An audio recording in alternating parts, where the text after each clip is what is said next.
Welcome to the Farm to School podcast, where you will hear stories of how youth thrive and farmers prosper when we learn how to grow, cook, and eat delicious, nutritious, local foods in schools across the country and the world. And we're your hosts. I'm Michelle Markiston. Hi, and I'm Rick Sherman, everybody. And today is crazy. Today, the Farm to School podcast hangs with the School Garden podcast. Hey, Mary Jo. It's a crossover event. It's a mashup. It's a podcast mashup. So I love it. Yeah. So feel free to introduce yourself. Crossover the world needed. Yes. Who knew? Mary Jo, please introduce yourself. Hi. So thanks so much for having us. So my name's Mary Jo Greene, and I'm a school garden educator based here in Fort Worth in North Texas. And so I got into school gardening about 10 years ago when I arrived in the United States, when I moved here from England with my family. Heavily involved in the school garden movement back in the UK, having been educated in school gardens through my own education and coming from a country that just gardens all the time. It's a very, very kind of, cultural thing to do. So I arrived in Texas with my own two children, my own two elementary age children, and expected just to kind of slide nicely into the school gardening scene that wasn't really there.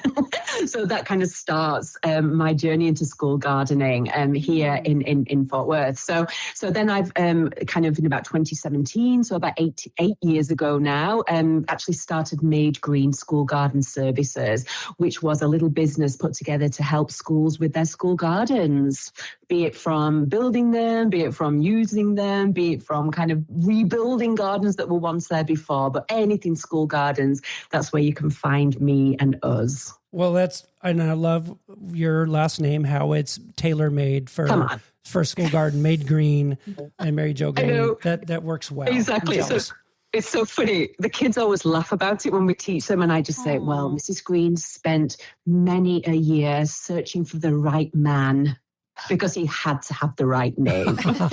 There you go. And then they go, oh, is Mr. Greene a gardener too? And I say, no, Mr. Greene has a very boring job and sits at his computer and sends emails all day. Whereas Mrs. Greene, oh my God, I feel like that's our job. Okay. And stuff. And so they love that. They love that kind of like little story. And they go, poor Mr. Greene sending emails all day, and we get to be outside in the garden. Perfect. And Anne, will you introduce yourself for listeners? Sure. My name is Anne Santana, and I have been a school gardener since 2021. I spent a nice career in the museum science field and had a pivot during COVID. And a job opened up at a school when schools opened back up to do outdoor learning at a school, a part-time job that was just lovely. And so I started school gardening with that. New school as they went back into session, and Mary Jo and I met through a committee, and the rest is history. But my love of gardening started in Springfield, Oregon, actually, because my grandfather converted his whole backyard into a garden. He was a farmer here in Texas, but he converted his entire backyard, and Springfield is just the most glorious place to grow. So I attribute some Oregon roots to my love of gardening. Well, thank you for that. Yeah, Springfield's just an hour south of us here in the valley. We're like Oregon, Texas. There's just a great connection there. We love it. It is. Exactly.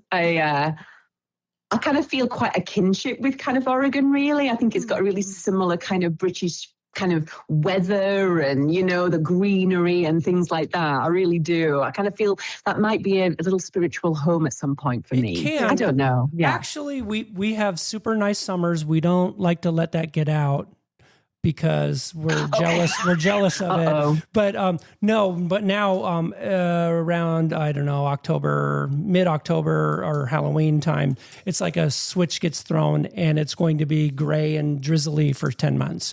But then we have beautiful summers. But that's our kinship. It's nice. And the roses. And this is a good kind of segue into the whole country and stuff. And we've talked about like Oregon and Texas, but in Oregon, actually, we have every climate in the world here, almost. The way of a Mediterranean climate on the coast, on the Coast Range, and we have a high desert, eastern Oregon that's very, very dry desert, and we have mountain range down the middle of the state, the Cascades, and so we have like so many different growing regions. And we live in the breadbasket in the Willamette Valley, which it's one of the places where they grow specialty crops around the country, right, Michelle? Yeah. And so Rick is saying all of this because, okay, so my husband actually lives in Dallas area. And I'm like, yeah, see, we're all connected. And I'm like, how the heck do you garden there?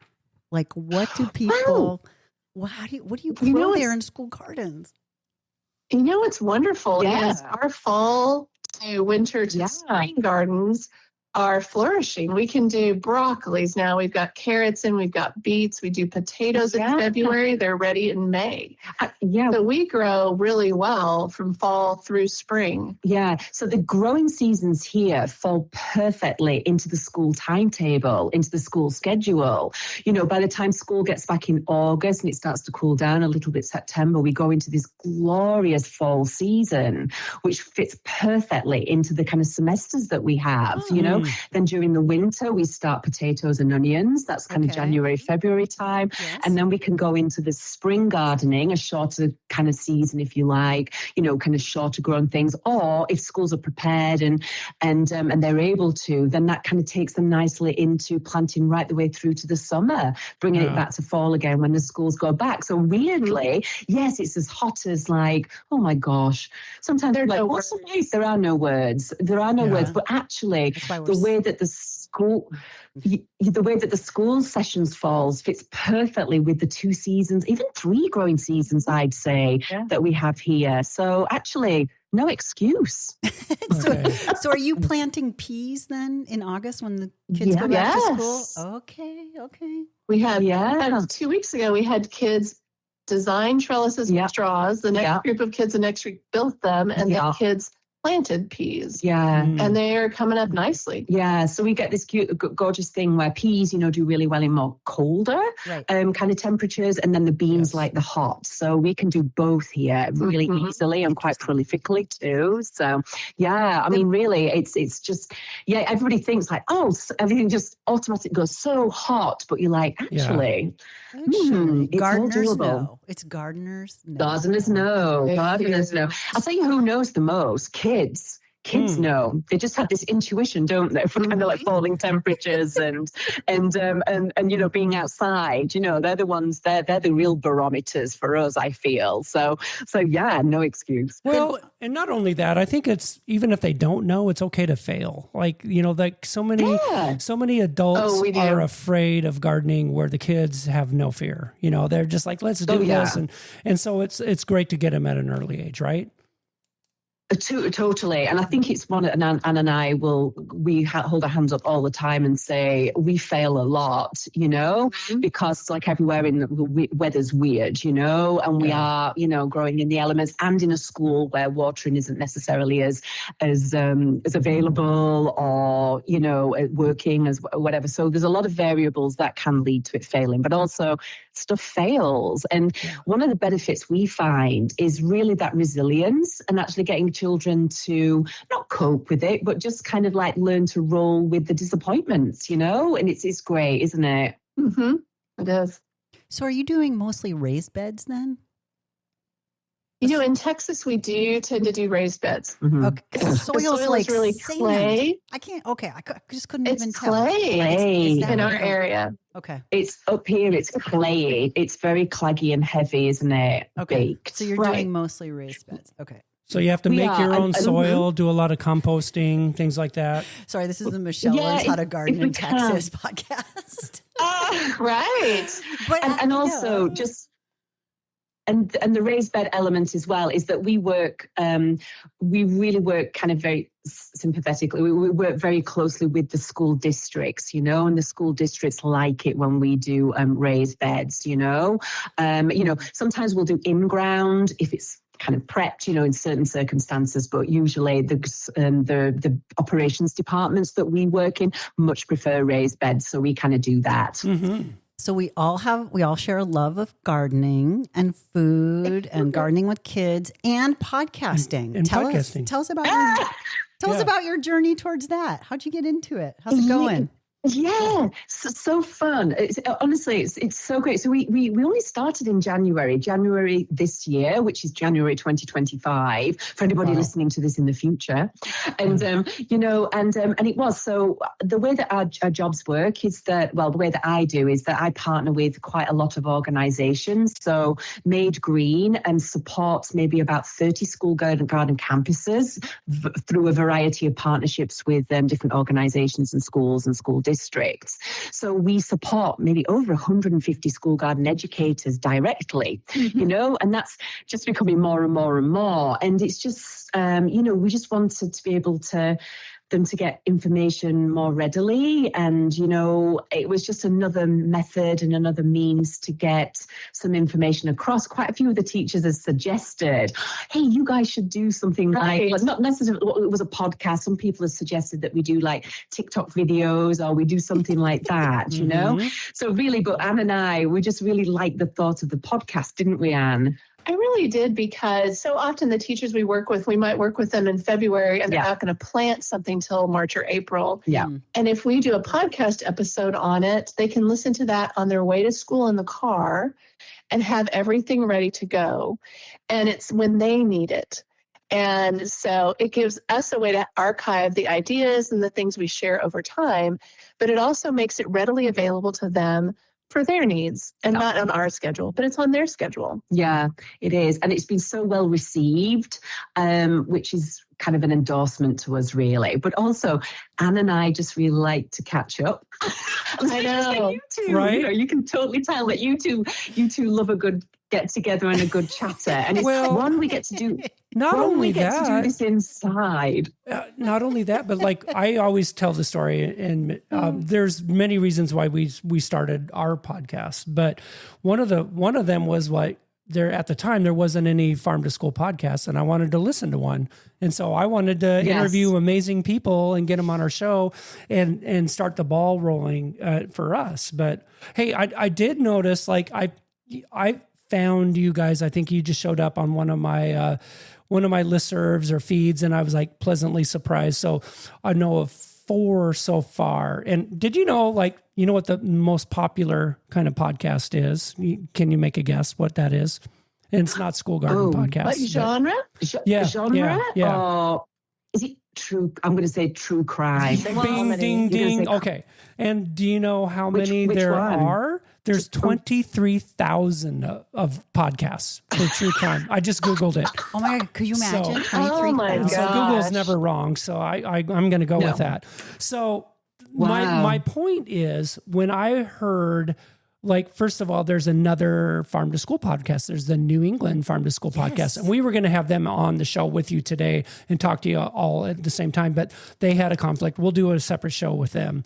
But my thing is, the more the merrier. The more this stuff gets out, it'll be more of a household word, and I can't wait. So if you're out there thinking, please, we make another one. We'd love to have more the merrier. So there's the School Garden podcast. There's a School Garden with Ease podcast, which I have not talked to that individual yet or heard her podcast yet, but I'd plan to. And then there's the New England Farm to School podcast. We'll leave links to all of them in our show notes. And you're already listening to this one. Yeah. But. That's so funny, Rick, because Anne and I have been together before talking to you this morning, working on some bits and pieces. And I think I said, we were talking about that, just about the more people that come into this world and, or come into this kind of, network the better. And I think I said something like rising tides raise all boats or something like that, and it does, doesn't it? It is deep, but it's also, I think floating. Exactly. Hardly. But, I really do think that we'd like that. And also, for school gardening, like you just talked about, is just, the different climates, and that's so really everyone per state would be wonderful. And also, just ones that have just got a different slant on things. If they just want to talk about curriculum, or you could just talk about the nutrition. There's so much depth and so much scope on this, and I'd love to listen to a few more. Yeah. When Michelle and I first started this 3 years ago for us, we started brainstorming of like, how many things can we talk about? And I wrote down 60 things. And I think we've had just over 50 episodes so far, and there's probably 50 more things that we need to get to. And then you meet more people, or you go to a conference and you go, oh, I have to tell this story of these people. And so there's just so much more relevance. I've was asked by my bosses when I first started this, like, oh, you guys are done now. You've done this, right? You've gotten everything you've needed. I was like, no, it always one subject brings 10 more things to mind usually. So yeah, there's a lot to go around, a lot to share. And I'm curious. Absolutely. You started with your audience of the teachers, the 150 plus locations where you are. And yet people do find you. What are you finding out about your audience at this point in time? So what we find is that Anne and I, we've no clue. But we were like, oh my gosh, people in Australia are listening to us. Oh my goodness, people in Germany and Norway, bizarrely. So like real kind of worldwide, which is so funny. I was like, and quite a lot of people in California too. We've had a lot of people reach out from California. So I think that we're noticing that gardening in schools and gardening education happens everywhere, and that really cheers me up. You know what I mean? I kind of like that, or that people are interested enough and want to garden with children that they are listening to a podcast done by a Brit and a Texan in Fort Worth. It's just so nice, isn't it, to think that somebody's actually taking that time to kind of like learn something, listen to something, and maybe then just go and shape their practice or go and do something. So I think that's what it is. I think it's the worldwide thing. It's just like, what? The analytics part of doing podcasts is really interesting to go, what? Look at this. There's this person. 10% of our audience is from Britain, and I'm sure that's because of Mary Jo's influence there with family and friends and gardeners. Yeah. So it's fun to watch the patterns of how things disseminate over time. It is. I know we geek out about the data all the time. It's really we're in this. We use a service called Buzzsprout for us, and then it pushes it out to all the platforms. So like we're on 40 platforms, but Buzzsprout. And this isn't a commercial for them, but they give us all the data. And then it was really fun to see like, oh, I'm in all states, but Wyoming, like we got to get somebody in Wyoming to listen to us. And then we got that. And then it was like, now we're like at 50 countries and like, oh, we had to get Africa and Australia. And now, and it's been fun. Now we got them all, we got them all. So now it's been fun to watch that grow and the different devices. And some people are watching on a smart TV. Most are on an iPhone, or it's fun to geek out and all that. But, one of the things we that helped us, speaking of UK, we got Jenny on from our UK Farm to School, and we had an episode with her. And so when that happened, then our English viewership just boomed, And then the other thing is like we're an audio only one. We do have the camera equipment, but I haven't been able to figure out, nor have I wanted to do that. But I guess a big thing is like, if you go to a lot of big mainstream podcasts, they'll do the video version. Now we put them on YouTube. We have our podcasts on YouTube if people don't know, but it's just audio only. It's just another way to get on. But we found like the viewing it's a different audience for us. And maybe it's like, like for the audio, you could be working out, you could be at the gym, you could be driving, but to be sitting in front of a computer watching, it's kind of a different audience. We haven't done that yet. Have you guys thought about? We haven't either. We've done the same thing you have. We put things on YouTube, but that visitorship is very low. Yeah. So we just haven't made that investment into the equipment and the right spot. There are just so many variables that we find that if our goal is teachers on their way to school, that's what we find. They don't need the video. They don't need the video option. And I think I'd go down a rabbit hole that would make it not worth, because I'd go, we need a picture of this plant, and we need a picture of us doing this. And I would make it miserable for Mary Jo. No, I just love the conversation. And I would just nod a lot. She wouldn't make it miserable. I'd just nod. I'd go, yeah, okay, Anne, yeah, we do. But I think we did a little bit of a poll, didn't we, about how and where people listen to us. Oh. And it was a lot of people that listened while they were watering in the garden or driving to school or on their way to school or in between gardens, we found as well. So I think for the moment, because we do this kind of in addition to a very busy kind of gardening teaching schedule, so we hear I think that exactly same as you two. And it is just, it's time, isn't it? It's the time. And again, learning it too. Well, for Anne to learn it and then me to nod. That's a lot of my time nodding. Come on.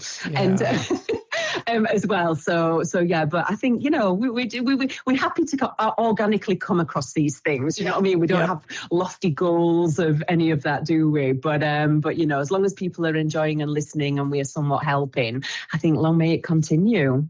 Yeah. I had heard of tractor time. I've heard people listen to podcasts of tractor time, but not watering. Yes. I love the watering time. Hey, Anne, I'm really curious. Yes. Of all your episodes and things, the one I could picture the photos of potentially is that lore of the loofah. Where did that come from? I learned about loofahs from Mary Jo as we started this job.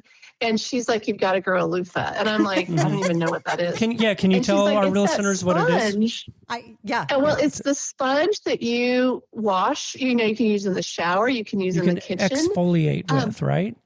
Yes. And I thought they came from the ocean. No. As did every other teacher we've ever talked with. Yes. And it is a mammoth plant. And every teacher that we ever have worked with, every kid we've ever worked with, find these huge cucumber-looking things until they dry. Mm-hmm. Fascinating. Mm-hmm. Yeah. And they're so easy to grow. Yeah. It takes 2 seeds. Last year I grew 2 plants and I got 50 loofahs from it. So there's a great math connection there. Ooh, business. I'm just fascinated. Oh my goodness. Yeah. I mean, just on the farmer's market, dry one of these out and farmer's market, they're $10 or $12, Yeah. Right. But they're so prolific and they really are something that can cover up a huge fence or something that just needs no watering. Yeah. It likes no fuss and all that. But it's something that, when people go mind blown and they do that thing, with the mind blown. A loofah is a mind blown kind of concept for people. It's just fantastic. I think it's perfect for like something different. Like we're always looking like, okay, we've mastered in our school garden peas and green beans. And this isn't a food, right? But it's still a thing you can grow and sell at farmers markets. And it's a great thing to teach, a teachable moment for kids. Yeah. And I actually tried to grow them this year. And mine never came up, but I had a friend on Facebook. I think you need real heat. Yeah, well, I have a friend like in Texas, and she grew, like a few seeds, a packet of seeds, and she had something like 300-400 pounds of them, and she showed a picture of how much, and she goes, well, everyone's getting loofahs for Christmas. That's for sure. Yeah. But it was amazing. So I might need some more heat. Okay. Got it. Yeah, I did that and too. You know what I like about them too, you guys, is we plant them in April and then they don't flower or fruit until August, September, October. Yeah. So it's a plant that the kids see almost the entire life cycle with. Okay. And it's a great pollinator at a really bad time of year for a lot of pollination. Yeah. The pollinators around these plants are phenomenal. And so if it's hot enough where you are, you've got to grow loofahs. Well, and the other thing about it, you could do Easter. Yeah, and the other thing about loofahs too is that it's a real kind of cultural talking point as well, because if you meet anybody from India or from Thailand, is that they actually eat them when the squashes are very juvenile, when they're very small, before they get too fibrous or woody and things like that. So we did a professional development with a bunch of teachers that happened to come from Thailand and they were from India, and they were walking past, and it was early on in the season where the squashes were tiny, weren't they? The loofahs were small. Okay. And they were like, oh my gosh, and they asked permission to kind of cut them, and they were going to go away and make all these curries and things like that. So I thought that was quite interesting. So with the conversation, you can have that in certain cultures, particularly I think during the Depression in the States, they were a filler. There was some, not a great deal of calorific kind of, nutrition to it, but they were able to feed people. So again, so much education, so much scope, and so much conversation around loofahs. Okay, total non sequitur. My job in college, I never told Rick this or anyone. My first job was I worked at the Missoula Historical Society in Museum Sciences. Oh, you did? See, Anne? I was like, Anne, can we talk a little more museum science? Oh my gosh. Yeah. Oh my gosh. Go. And strapping on her running shoes now. She's ready. And I think there's such, yeah. Oh, go ahead. No. And I was going to say, and I'm curious, well, you already have some thoughts. Like where does it intersect with school gardening? And we've made some new friends with the Henry Ford, the museum. And they're doing, they're exploring farm to school across America. And at the time of this recording, they just came out with a new documentary and uplifting stories. And I'm just really wondering, Anne, what are you thinking about this whole space? I think science museums are so great at just encouraging students to use those skills that they're going to need the rest of their lives, to observe carefully, to ask questions, to predict, to hypothesize. We've heard those things all our lives, but science museums do a beautiful job of bringing that to life. And I see that playing out in the garden in so many ways, that we are all about just carefully watching what happens with these plants. If there's something we wonder about, can we do an experiment with those? And I think science museums particularly are great at that informal learning. Learning happens throughout your entire life, and you do it all over the place. So let's do it in a garden as well. Mm-hmm. And so a lot of the work that I did with teachers was around this idea of inquiry-based learning, where your curiosity takes you wherever you go. Mm-hmm. And that, I think, is what gardens are for us as adults, and we want to make that be that for kids. And I think also, since you started your career at nonprofit, you know how hard you work at a nonprofit for very little money and for the love of what you do. So that also helped as we move through this career in school gardening. So many of the school gardeners we work with, they're doing this because they love it. Mm-hmm. They don't get a stipend for it. Yes. And we want to make sure that in the work we do with them, we honor their work and make their job just a bit easier. Yeah. Definitely. And I just think just the experimentation. I mean, there's all these classic quotes about gardening just being one great big massive experiment. Do you know what I mean? And that's it. And that lends itself so perfect to all those science concepts, really, and intuitively for kids.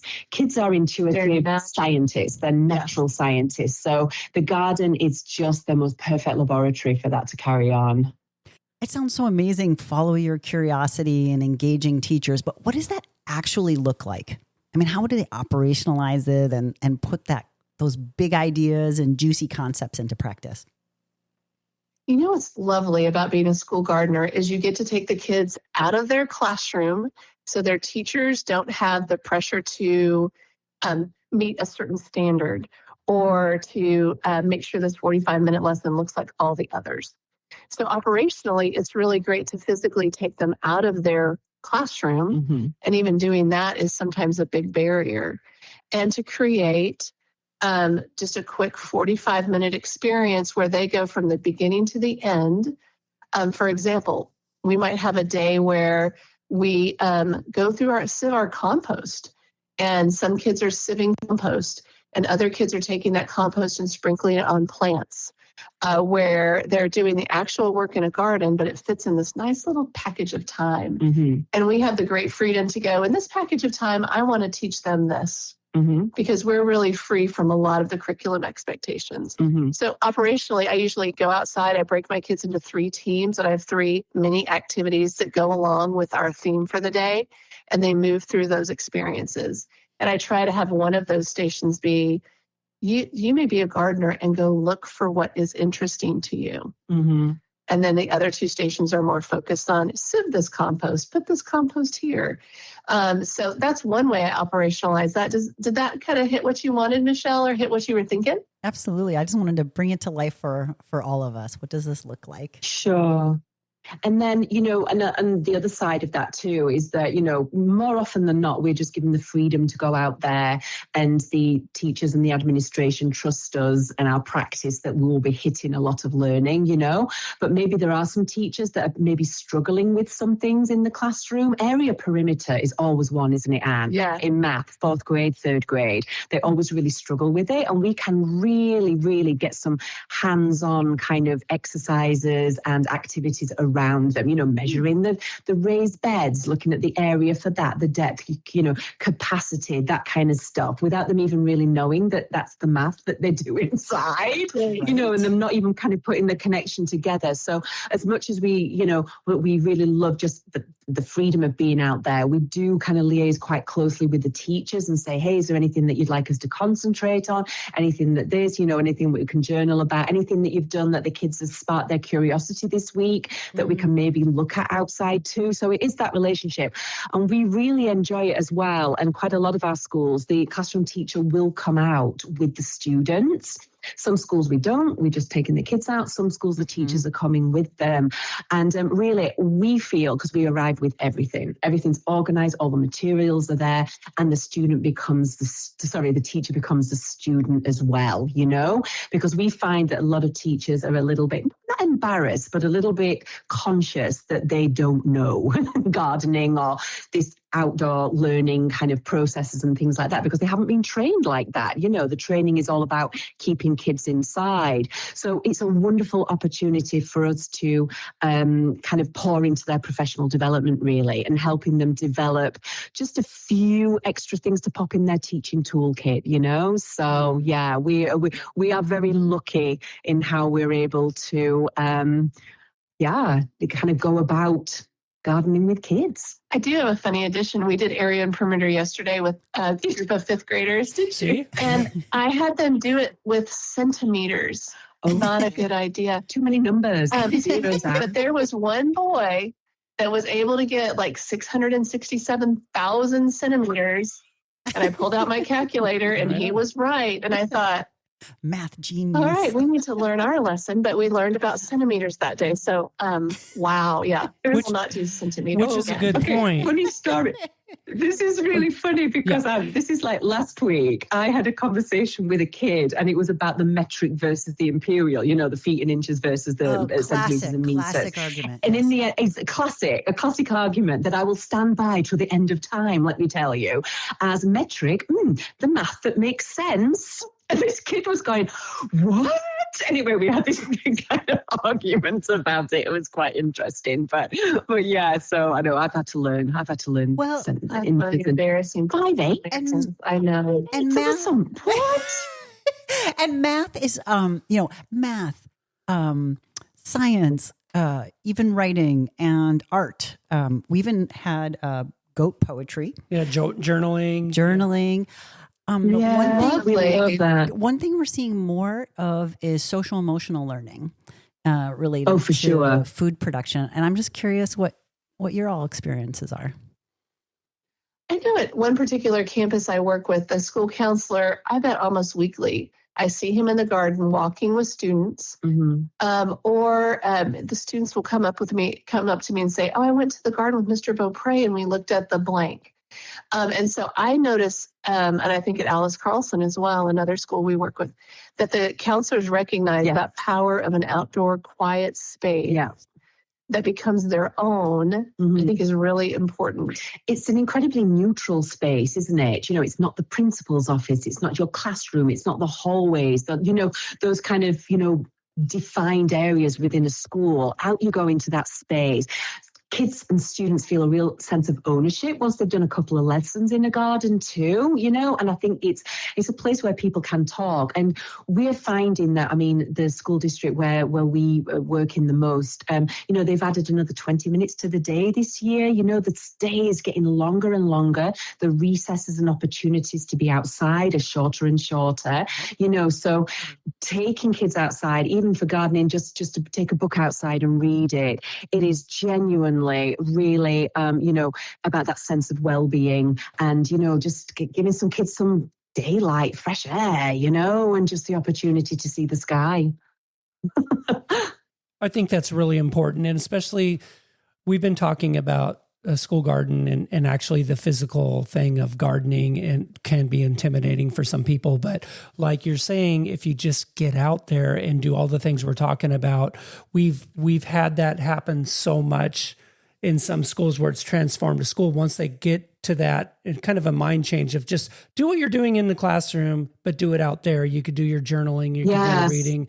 And it gets a little trickier for us in the Northwest this time of year, like we said, when the weather starts turning. But we've seen some schools. There's one down the road here where they spent a little money and they put some pavers in and some boxes to sit on, and it was in an unused part of the school.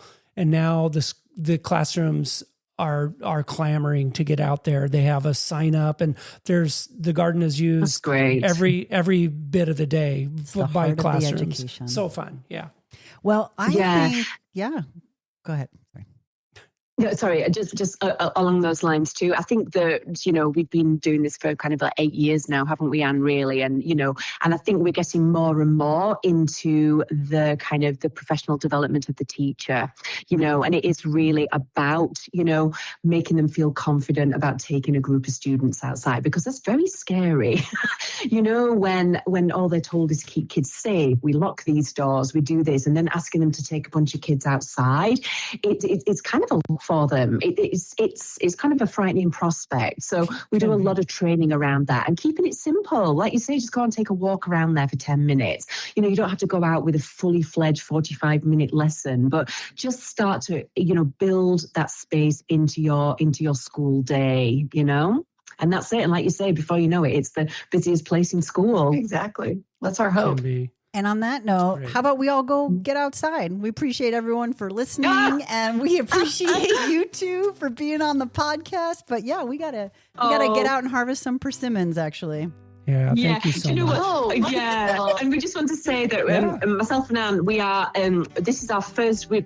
Okay. Keep going. Yeah. Yeah, keep going. Just listen to the groovy music in the background. No, we just wanted to say that we're like really big fans of yours. It was kind of it's a genuine treat for us to. We found one. Yeah, we found. These are our listeners. Genuine fans of your podcast. So what a treat and honor it is for us to get to talk to you today. Yeah. Thank you, Mary Jo. Thank you, Anne. We really, really appreciate you making the time to chat today. And thank you, everyone, so much for listening today. Farm to School was written, directed, and produced by Rick Sherman and Michelle Markiston, with production support from Leanne Locker and Lauren Toby of Oregon State University. This podcast was made possible by a grant by the United States Department of Agriculture. The content and ideas on the Farm to School podcast does not necessarily reflect the opinions of Oregon State University, the USDA, or the USDA, or anyone. And the USDA and Oregon State University are equal opportunity providers and employers.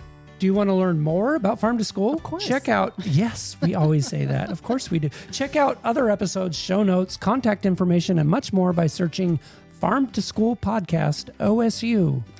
And you can listen to the School Garden Podcast as well. And we will make sure that we have links to Anne and Mary Jo's podcast, along with show notes.